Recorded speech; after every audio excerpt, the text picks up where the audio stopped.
Легендата за Богородица и създаването на Света гора. За тайнствените върхове и тихите заливи на Атон, където мъглите на времето се смесват с молитвите на монасите, една легенда се предава през вековете. Легендата за Богородица и нейният вечен дар. След възкресението Дева Мария е предприела пътуване към Кипър, но съдбата е имало други намерения.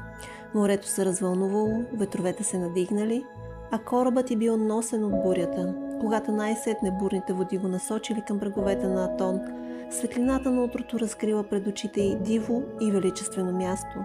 Непристъпни планини, потънали в зеленина, златисти плажове, обгърнати от синевата на морето, и въздух, който сякаш бил пропит със самото Божие присъствие.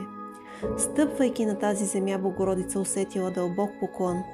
Сякаш тук, далеч от светската суета, самото време било застинало в молитва. Пленена от тишината, в която ехото на вятъра напомнило за ангелски химни, тя вдигнала очи към небето и прошепнала молитва. Отче небесни, благослови това място и нека то бъде мое завинаги. Нека тук не пристъпва друга жена, освен мен, и нека тази земя бъде пристан на тези, които те търсят с чисто сърце.